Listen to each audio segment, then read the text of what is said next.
iniciando mais uma edição do nosso painel regional. Você acompanha conosco sempre de segunda-feira, não é? A partir das 10 da noite, a sequência do programa do nosso JB, com entrevistas importantes, não é? Temas que estão sempre vivos aí no dia a dia da Baixada Santista e do Brasil também.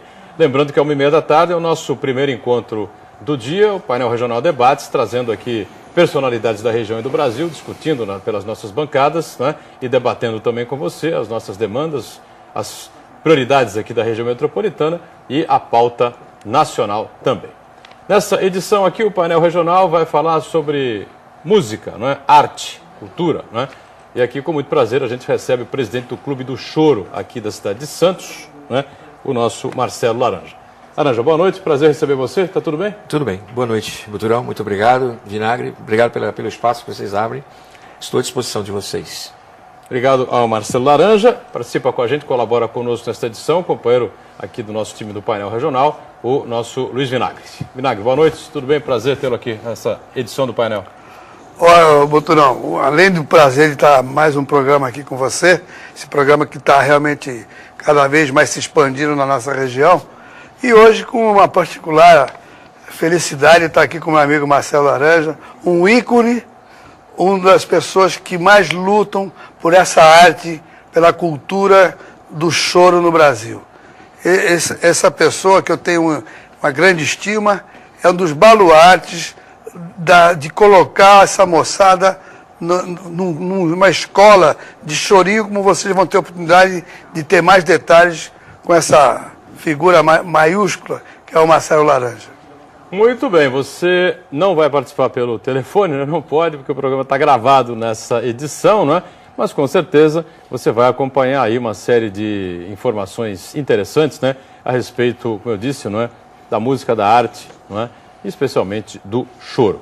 Ô Laranja, como é que surgiu? O que é o choro, não é? Como é que surgiu o choro? De onde veio esse, não sei, é ritmo musical que a gente pode chamar isso, né? Pode ser um ritmo musical, um estilo musical. Estilo musical, exatamente. estilo acho que fica mais adequado, né? Ele é legitimamente brasileiro, nasceu aqui, brasileiro, no né? Rio de Janeiro, exatamente. As primeiras manifestações começam lá, fruto de uma metamorfose musical. Eu costumo colocar dessa maneira, de uma metamorfose musical, o encontro da polca, que a música era música branca, com a música negra, o lundu, que era já feito pelos negros nas senzalas aqui no Brasil. Primeiro, nos engenhos de cana-de-açúcar e depois nas fazendas de café.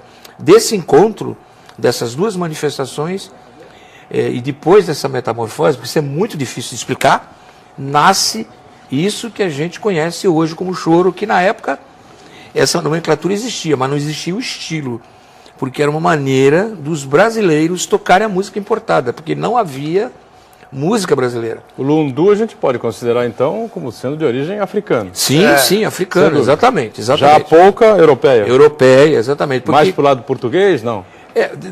Mais aquela região, mais polaco, né? Aquela região mais... Então você tem a polca, você tem o Scottish, você tem as mazurcas, você tem as valsas, as quadrilhas. Então manifestações brancas, tipicamente europeias, né? Num contexto geral. E essa manifestação negra também, normalmente tem melodia também, mas mais rítmica, mais percussiva, nós recebemos isso dos países árabes também, porque o árabe é muito percussivo, não é? Então desse encontro nasce no Brasil isso que a gente veio conhecer como choro, que era uma maneira, no final do século XIX, a partir de 1870, era a maneira que os músicos brasileiros tocavam música importada, dentre eles o Joaquim Antônio da Silva Calado, que é o primeiro, é o pai dos chorões brasileiros, né? Chiquinha Gonzaga, Ernesto Nazaré, Patapio Silva, Anacleto Medeiros, enfim, uma geração magnífica de chorões, pioneira no Brasil, né? E dentro dessa história, como é que surgiu o nome choro? Tem alguma simbologia? Porque choro, chorinho, lembra dos chorões santistas? Nós tínhamos chorões santistas. Por que Não, o chorões santistas existe até hoje. Ainda existe? Tá lá. E a nomenclatura choro? Todo mundo pensa, às vezes, que é choro, de pranto, de tristeza. Não tem nada a ver. Né? Não tem nada a ver. Completamente diferente. Não, porque o choro até que é um ritmo, né, um estilo alegre. Alegre, muito divertido, muito gostoso, né? Muito sacudido, né?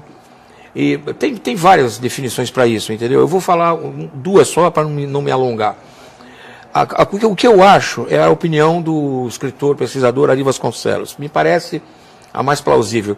Tem gente que não admite nenhuma delas. O Henrique Casas, por exemplo, no Rio de Janeiro, que é um escritor, músico, uma baita autoridade no assunto, ele acha que nenhuma delas existe. E a gente respeita a posição dele, né? Mas eu fico com a do Ari Vasconcelos. É o encontro, ou melhor, é o abrandamento de uma expressão que se usava na época, choromeleiros, ou charameleiros, que é a mesma coisa, que vem de um instrumento de sopro, obviamente em desuso, chamado charamela. Parece um pífano. Não é? E quem eram esses choromeleiros? Eram os músicos que tocavam um instrumento de sopro nas bandas da época, né? E que vieram a se incorporar aos conjuntos de choro, porque na época só tinham 4 integrantes. Na época nós estamos para a gente... Final do século XIX. Tá. Para localizar... Nas 3 últimas décadas do final do século XIX, 1870, 80 e 90. E eles iam se incorporar aos conjuntos de choro, que eram os 2 violões, uma flauta e um cavaquinho. Só. Não tinha nem percussão. Era o chamado quarteto ideal. Né? Eles usavam o quarteto ideal ou então os grupos de pau e corda. Porque as flautas também eram de ébano, né? eram de madeira. Então, por isso, conjuntos de pau e corda. Então, dessa expressão, o abrandamento dessa expressão, choromeleiros ou charameleiros, que vem desse instrumento, essa é uma das versões do nome choro. Essa é a opinião do Ari Vasconcelos. Já o Zé Ramos Chinhorão acha que a expressão choro nasce justamente disso que você falou, do caráter mais plangente, choroso da interpretação. Eu peço vênia para discordar do mestre, porque essa característica não é do choro, é da seresta, da serenata, que você ouvia e ouve exclusivamente valsas e canções. O choro é outra coisa. Olha, hoje a gente que... Uma coisa que eu vou falar para você, não sei se você sabe, você conheceu o Dadinho. Sim, muito. O Dadinho era meu primo. Uhum. Na verdade, ele é casado com a Carminha, que é prima da minha mãe. Uhum. Então eu cresci escutando ele, tocando essas maravilhas. Tocou com o Jacal de Bandolim, uhum. Era uma sumidade. E eu ouvi as histórias, e depois você está falando uma coisa aí. Quer dizer que o pandeiro incorporou bem depois? Bem depois. Bem depois. Porque o pandeiro faz parte hoje. Sim, o pandeiro é fundamental no conjunto de choro, é fundamental. Porque o pandeiro já é mais brasileiro, não é isso? Não, o pandeiro é de origem árabe. É que nem o tamborim. Por isso que eu disse, você recebe essas influências, né? Esses instrumentos, essa coisa do batuque, vamos dizer assim, da África, do africano, que é típico do negro. Mas nós recebemos essas manifestações, esses instrumentos dos países árabes. Porque, como eu disse no começo, o árabe é percussivo pra caramba. Então, são 2 exemplos muito bons. O pandeiro e o tamborim, que também é conhecido como tamborete, ele é de origem árabe. O choro pode ser considerado um ritmo, um estilo musical aí que acompanhava os boêmios, não? Sim, né? Sim. Sem dúvida. É típico mesmo dizer. E um detalhe curioso, porque o choro, naquela ocasião, ele nasceu dentro de casa. Não tinha essa coisa de tocar no barzinho, essas coisas de você... Era tudo dentro de casa. Era uma reunião familiar, né? Então eles iam tocar os saraus. Exatamente. Saraus, né? Na época chamava-se as choradas e as bachichadas. Choradas e bachichadas. Machichadas, do que vem de machixe. Que o machixe vem aproximadamente 10 anos depois, já por volta de 1880.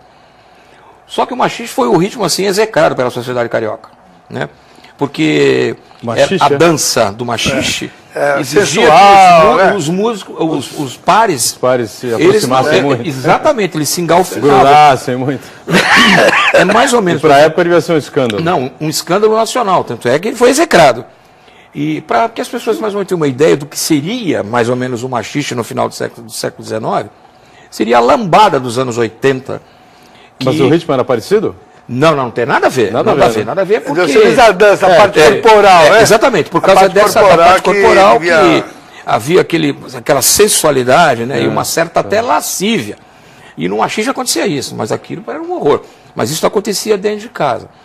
E uma curiosidade dessa época, que é muito interessante, que eles eram convidados, os chorões, para tocar em casa de família. Só que tem uma coisa, Quando eles chegavam, um deles tinha que dar um jeito de entrar pela cozinha. Um deles? Um deles.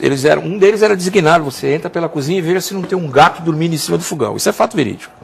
Porque naquela época, eles faziam, aquilo era regado, muita fartura, comida, bebida e tal, e eles deixavam aquilo em cima do fogão, que era fogão de lenha. Aí o cara pergunta, por que seria o louco de deixar a comida prontinha, quentinha, com o gato do lado, né? O gato ia comer a comida. Aí se tivesse o gato em cima do fogão, ele corria lá para avisar o pessoal, olha gente, tem gato no fogão, não tem comida. Eles iam embora, iam tocar em outro lugar. Isso é fato verídico, né? Tem gato no fogão. Gato no fogão, um bom gancho para a gente fazer um primeiro intervalo. A gente volta já já aqui com o painel regional. Instantes. Estamos de volta, este é o segundo bloco aqui do nosso painel regional, não é? Hoje, com muito prazer, recebendo aqui o presidente do Clube do Choro, aqui de Santos, Marcelo Laranja, e tendo a participação sempre importante do nosso companheiro aqui, o Luiz Vinagre. Tá certo? O telefone não está disponível nesta edição, o programa está gravado e você, evidentemente, não pode participar ao vivo com a gente, não tem, em tempo real, como você está acostumado, mas está acompanhando aqui, com certeza, um programa agradável, gostoso, falando sobre cultura, sobre arte, sobre música e especialmente sobre o choro. A gente fez aí, não é, Vinagre, um passeio no tempo, uma viagem no tempo, né, sobre a origem do choro, e o Marcelo Laranja tem um conhecimento amplo, né? A gente vai vivendo, voando, viajando aí na história, voltando no tempo, né? Boturão, não é um elogio, porque ele sabe que amigo não elogia, amigo coloca a realidade. É uma enciclopédia nessa área musical. Eu tenho um verdadeiro apreço. Isso é ele que está falando, hein? E nós Isso é coisa de família, né? Porque o irmão também está... o irmão já é jazz, né? Porque, na verdade, Boturão, nós temos que dar valor para os nossos artistas. Santos tem uma gama de tantos artistas em tantas áreas que nós precisávamos fazer um museu com todas essas coisas que nós temos Museu aqui. Da música e o Marcelo Laranja assim. é um digno representante. Quando ele falou do gato no fogão, eu lembrei daquela história. E o famoso que todos os pandeiros, o estudo era feito com a pele do gato. Eu pensei que você fosse falar qualquer coisa. O gato está no fogão para ser... Depois ele vira pandeiro. Virava tamborim, né? Tamborim, né? O gato virava tamborim, né? A pele do gato virava... Como é que é aquela música do Roberto Carlos? Corria lá no morro, atrás de mim, queriam minha pele para tamborim. A música do Negro Gato, Negro né? Gato, Ele fala Negro sobre Gato, isso, exatamente. Na época da Jovem Guarda. A Jovem Guarda, exatamente. Faz tempo, né? Caramba, lá vai longe a Jovem Guarda.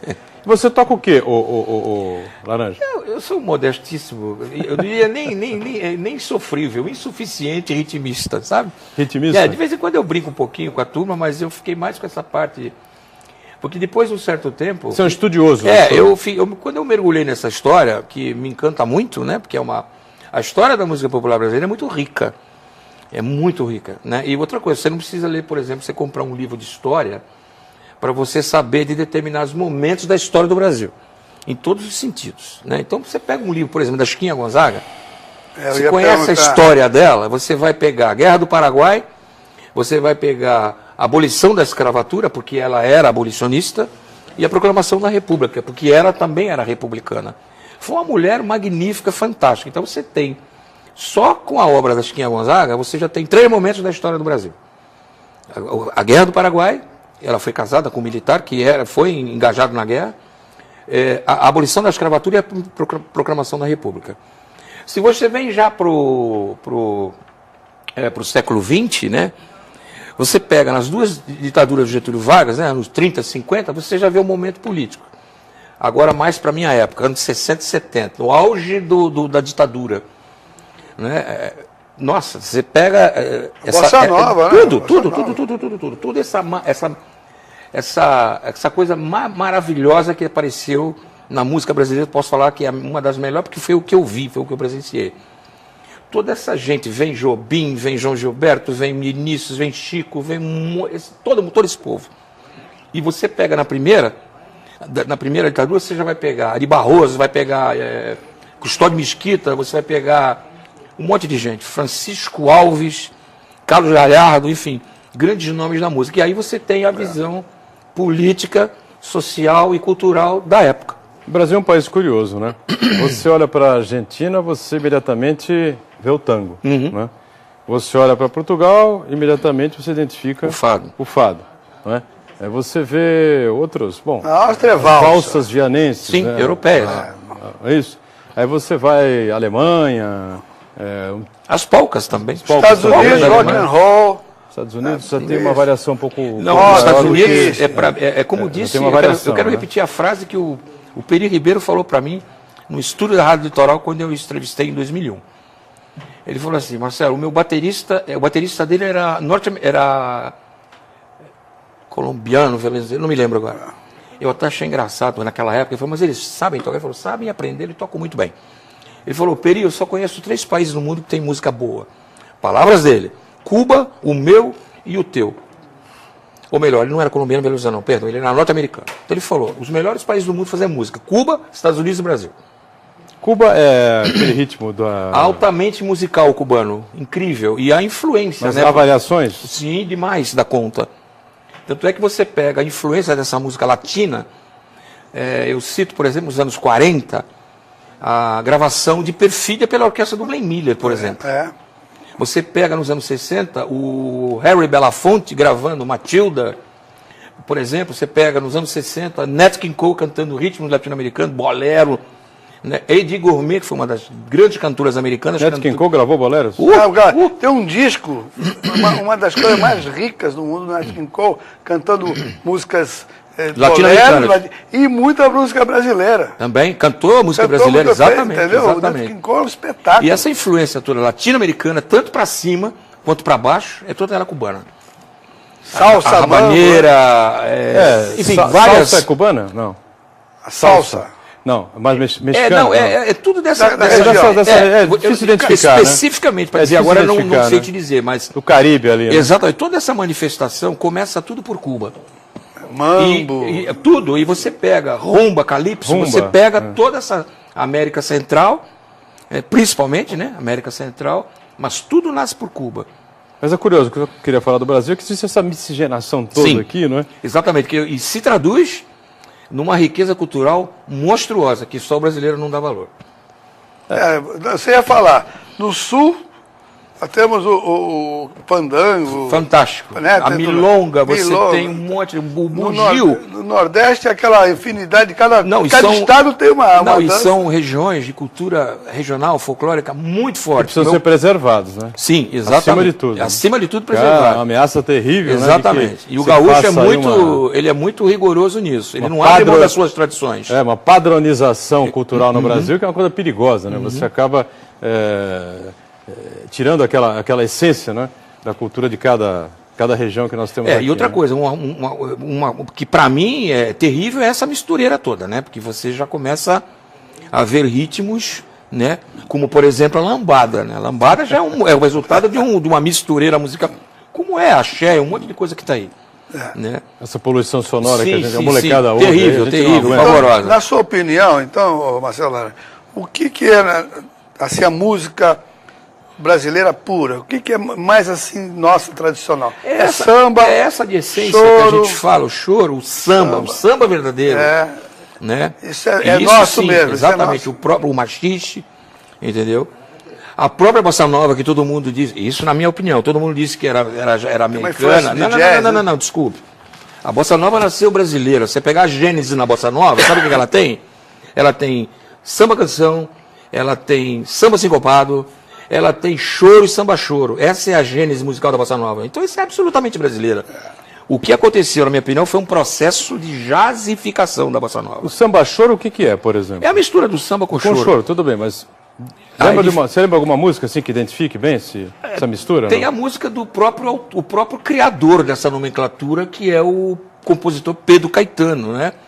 Que ele fez aquele samba, levava jurando ter grande afeição por mim. Isso é um típico samba choro. Samba choro. E é o primeiro da história, é de autoria dele. Até curiosamente, aproveitar que eu falei no Pedro Caetano, a filha dele, a Cristina Caetano, é conselheira do Clube do Choro de Santos. É que agora ela mudou-se de Santos, voltou para o Rio, viveu aqui em Santos 20 anos, nossa amiga, muito bacana ela. E o Pedro Caetano é autor, é o criador desse estilo chamado samba choro. Que nada mais é da junção com o samba e o choro. Agora, para identificar, é uma linha muito tênue, né? Uma coisa muito fininha, para você estar com o ouvido, para você perceber exatamente o que é o samba choro. Ele tem uma levada dos dois. E necessariamente ele não é tão marcado como é o samba. Porque o choro é mais liso, né? O samba já não, o samba já tem aquele boom, né? O choro já é um pouquinho mais liso. Então quando você junta os dois, tem uma levada que fica até meio difícil de explicar. Não, tem que ser... Você tem que botar o ouvido lá. Era que nem a diferença do machista pro samba. Né? E do samba pro pagode? Tem muita gente que confunde, né? Porque para mim não tem nada a ver uma coisa com a outra. Eu né? sei. Para mim não tem nada a ver uma coisa com a Eu outra. também acho que não, mas tem muita gente que faz confusão, né? Exatamente. Mas não tem por que fazer Era confusão. sambista ou pagodeiro? Não, bom, não samba. sei, não é? A diferença é que o samba é excepcionalmente muito bom, muito bem feito. Essa é a E única o pagode, diferença. o que é? Eu não vou me falar nada. Prefiro não precisa falar, né? E o funk? Como é que nós vamos parar no funk? Não, e Explica outra coisa, pra mim. o funk verdadeiro, o verdadeiro funk é muito legal, né? Porque eu também gosto de música americana. Todo mundo acha que eu só gosto de choro. né? O funk americano, o verdadeiro, é muito legal. Quem faz um funk bacana pra caramba é George Michael, por exemplo. Ele tem gravações de funk espetaculares, né? Que é uma coisa bem negra mesmo, é bem típica do americano, do negro norte-americano. E é um ritmo maravilhoso, mas não é isso que você está acostumado a ver aqui. Essa aqui é papagaiada que o brasileiro fez. Né? Aquele famoso complexo de vira-lata, né? Que eu diria com absoluta Nelson felicidade Rodrigues. o Nelson Rodrigues. Exatamente, mas é isso mesmo. Então isso que você vê aqui é papagaiada, desculpe. Agora o funk verdadeiro é muito bonito. Vamos para mais um break, a gente volta já já, agora para falar um pouco mais sobre o Clube do Choro, né? Como é que vai indo o clube aqui em Santos. Voltamos já.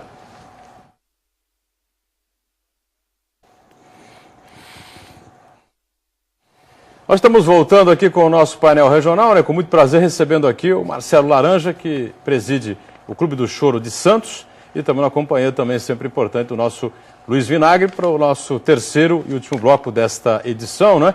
E para a gente aproveitar agora e trazer a conversa aqui mais para o Clube do Choro de Santos, para saber como é que vai indo o clube está forte, está firme, e o choro de maneira geral, não é? O Marcelo, tem essa origem toda que você contou para a gente, essa viagem toda que nós fizemos aí, que você historiou aí com muita capacidade, com muita propriedade, com esse conteúdo todo aí, conhecimento que você tem, que realmente é uma coisa impressionante, né?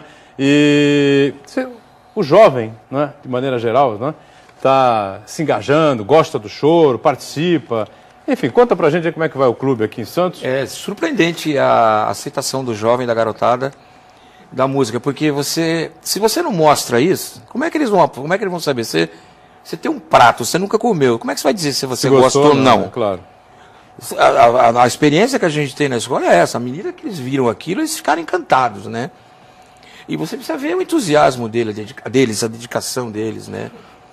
Marcelo, como é que é essa agregação do jovem? É uma escola que tem lá, no Clube do Choro tem uma escola, não é isso? Sim. Tá. E o nível de entrada, de idade, tem algum limite?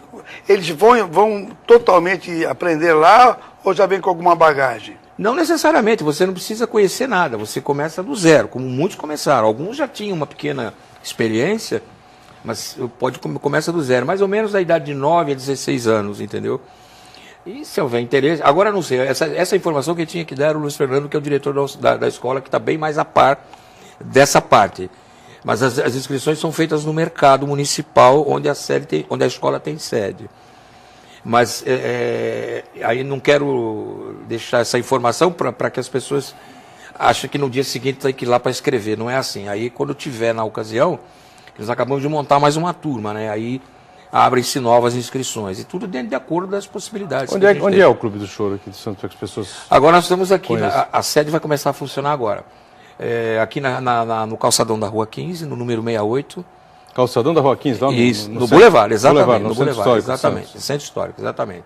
A nossa sede... Não podia ser melhor a localização. Anterior, exatamente, tem tudo a ver, porque aquele lugar aquilo é um charme do caramba, né?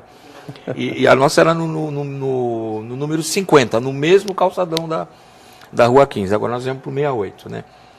E a gente queria ali mesmo, né? A gente queria ir bem em frente à Bolsa, assim, né? Que você tem esse cenário maravilhoso aí, né? Aliás, dá para ver a sede dele aqui nesse painel, aqui, ó. O prédio aí nesse painel. O painel que está aqui atrás do Vinagre. Aqui atrás do Vinagre. Se você puder cortar aqui para trás do Vinagre. Mostrar aqui. Atrás do Vinagre. Isso, olha aí a Bolsa do café. Eu vou também abaixar um pouquinho aí. Bem aqui do lado direito, bem aqui do lado direito. E aí vão acontecer todas essas coisas aí? Isso, exatamente. Porque... Aulas, cursos, isso, a sede, workshops. Isso, a sede é um espaço cultural. Então a gente vai fazer, por exemplo, lançamento de livros, workshops, encontros, ou um simples bate-papo com uma música tocando. Tem muita literatura sobre choro? Agora sim, agora já tem bastante, mas não tinha não, viu? Não tinha não. Inclusive agora, recentemente, o professor Zé de Almeida Amaral Júnior lançou o Chorando na Garoa, que é um livro fabuloso, que tem toda a história do choro de São Paulo. Não havia esse livro. Você tinha de outros, principalmente do Rio de Janeiro, que é uma literatura mais forte, não é? Mas São Paulo não tinha isso ainda, agora tem. E está ali, toda a história do choro de São Paulo, estão ali todos aqueles personagens, aqueles caras que fizeram e fazem parte desse movimento. É importantíssimo esse livro agora. Marcelo, eu tenho acompanhado o teu trabalho, eu sei que a dificuldade, principalmente nos dias atuais, financeiros, apoios. O Clube do Choro, ele como é que ele vive ou sobrevive? Se tem algum apoio cultural? Isso é importante a gente saber se está engajado a cidade de um modo geral, né? O Clube do Choro é uma OCIP, declarado de utilidade pública, né? Não tem finalidade lucrativa. Então a gente sobrevive com esses apoios, ou tenta sobreviver com esses apoios, entendeu? Então nós temos apoio para agora, né? Agora a coisa começa a clarear, porque no começo foi muito difícil.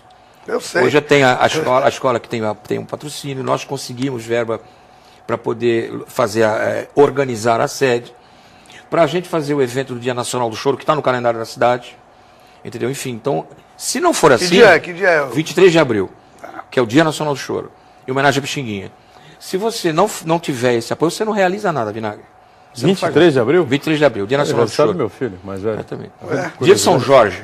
Dia de São Jorge. Olha só que beleza. Exatamente. E nós conseguimos Mais uma velho outra nasceu em data... 23 de abril. Perdão, Boturão. Nós conseguimos uma outra data, que é 28 de junho. Foi um projeto que nasceu dentro do Clube do Choro de Santos, que foi a criação do Dia Estadual do Choro. Ele só é comemorado no estado de São Paulo, em homenagem ao compositor Garoto. Então, São Paulo foi é o primeiro estado da federação a comemorar a data. Uma curiosidade. O deputado estadual que entrou com o nosso projeto na Câmara, que nós levamos, foi o Paulinho Barbosa, o atual prefeito Paulo de Santos. Alexandre. Na época, deputado estadual. Então ele tem que ser o patrono. Ele que encaminhou o projeto. Já inaugurou lá a sede, não? Não, vamos Então, inaugurar. lógico. Sim, claro. Estará lá, claro, sem se dúvida Deus nenhuma. quer, com certeza. Fazer um sarau daquele de primeira linha. O Paulo O Barbosa, prefeito gosta de samba, sim, gosta de choro. Ele é um prefeito, ele gosta mesmo de... Tanto é que quando nós levamos Gosta de música, né? o projeto... Sabe quem gostava muito? O pai dele. Paulo Barbosa. Paulo Barbosa era do Gomes choro, lá do Exatamente. morro, fazia aquelas serestas, viu? Nós levamos o que ele transformou em projeto de lei, quando ele viu, ele assinou na hora. Aí depois nós fomos à Assembleia, no dia em que ele apresentou o projeto, o conjunto tocou no hall municipal da Assembleia, nós participamos do programa da TV Assembleia, foi muito legal, a filha do Garoto, o maestro Mário Albanese e o Paulo Alexandre Barbosa e eu. Nós quatro fizemos o programa, participamos do programa da TV Assembleia no dia da apresentação do projeto. E ele nasceu em Santos. Quer dizer que a inauguração, agora a nova sede vai ser no dia 23? Não temos ainda a Não tem data. a data Não definida temos a data ainda, mas logo vamos fazer. Só que nós vamos ter que fazer umas 3 ou 4, né? Porque o local é pequeno. Então, normalmente, como a gente fez da outra vez, né? Primeiro você tem que fazer as autoridades. Faz a oficial e tal. Exatamente. Depois... Os meios de comunicação, rádio, jornal, TV, assim, e alguns convidados. Aí depois você começa a abrir para todo mundo. Porque não dá. Eu coloco lá no máximo 80, 90 pessoas. Certo. Aí você bota no jornal, inauguração do Clube do Choro, vai a cidade inteira, lá não consigo, aí não dou conta. E fazer a inauguração em outro local? Não dá. Tem que ser O parcelado. Clube do Choro ele vai funcionar normalmente em que dias, Olha, quais são os horários? a gente também não sabe como é ainda. que a coisa vai proceder. A gente começou da outra vez fazendo as quintas-feiras, porque na época que tinha música na 15. Então sexta-feira você não conseguia fazer nada, porque aquilo era uma zoeira que ninguém se entendia. No começo foi muito gostoso, depois bagunçou tudo. Aí eu falei, bom, quinta-feira não tem nada, então vamos usar quinta-feira. Depois nós começamos a fazer sábado, fazemos domingo. Enfim, e agora vamos ver como é. A princípio, a gente vai fazer as quintas-feiras. Agora, podemos fazer outros dias. Vai depender muito de como a coisa vai funcionar na prática, né? Mas eu não tenho, a gente não tem ainda nada definido ainda. Vamos ver. Perfeito, legal. Bom, quando tiver definido, avisa a gente que Sim, nós claro, vamos fazer claro. questão absoluta, A cobertura, né? De Vamos lá, comparecer vamos lá, e de dar o fazer até apoio, mais ainda do que nós estamos Muito obrigado. ouvindo aqui, Divulgação, divulgado, fazer sem dúvida, claro. Repórter Legal. Cidadão. A música boa, né, ela deve ser preservada, faz parte da nossa cultura, né? É verdade. E como o Laranja historiou aqui no primeiro bloco, né? Você volta no tempo, viaja no tempo com o surgimento do choro, né? Você vai aí... Que é o primeiro estilo de música popular urbana do Brasil. Estilo de música popular urbana do Brasil. Do Brasil, né? E vai voltando no tempo, né? Acompanhando em várias épocas, várias passagens aí da história do Brasil. Isso é importante, precisa ser preservado sempre, Sem né? dúvida. Apesar das dificuldades, né? Levantadas aqui pelo Vinagre, é a realidade, né? Infelizmente... Eu costumo dizer o seguinte, você quer aniquilar com o país, você destrua a cultura. Passe por cima disso como um rolo compressor. Não sobra nada. É um dos bilhetes de identidade, e principalmente a cultura brasileira, que é uma das melhores, mais lindas do mundo, em todos os sentidos. E o brasileiro precisa ficar mais atento a isso. Muito bem. Está chegando ao finalzinho aqui do nosso painel regional, né? E a gente recebeu aqui com muita alegria, muita satisfação, esta enciclopédia ambulante aqui. Menos, né, gente? Menos, por favor, por favor. Grande conhecedor da música popular, né? O Marcelo Laranja, presidente do Clube do Choro aqui de Santos, que não tem ainda a inauguração da nova sede definida, mas em breve. Em breve, é isso, né? Em breve ela estará funcionando lá no Centro Histórico, no Boulevard, no calçadão da Rua 15. No Boulevard, no calçadão da Rua 15. Tenho certeza que os fãs do choro, que não são poucos, são muitos, né? Como nós todos aqui, né? Estarão presentes para acompanhar o bom andamento do Clube do Choro de Santos. Marcelo, foi um prazer receber você aqui. Muito obrigado, prazer foi meu. Você volte em outras oportunidades para a gente falar de choro, de música popular brasileira. Muito enfim, obrigado pelo viajar aí no tempo, viu? Foi muito legal. E se Deus quiser, vamos trazer a criançada da escola para tocar aqui. O meninado vai aparecer aqui, vai participar com a gente aqui. Numa próxima oportunidade, se Deus quiser. E tocar um chorinho com o telespectador do painel regional. Valeu, Vinagre. Obrigado mais uma aqui com a gente. Olha, também. Eu volto foi bom, né? Do início. Que prazer, que satisfação participar de um programa desse, viu? Falar de cultura é ótimo. De música, melhor ainda. De chorinho, ele sabe como é que eu sou de fã, então tá tudo em casa. Muito bem. A gente agradecendo então ao Marcelo Laranja, ao Luiz Vinagre. E agradecendo a você que acompanhou a gente. Você segue com a programação da TV Santa Cecília, não é? A gente de segunda a sexta aqui, 10 da noite com o painel regional e 1h30 da tarde, o painel regional Debates. Tchau.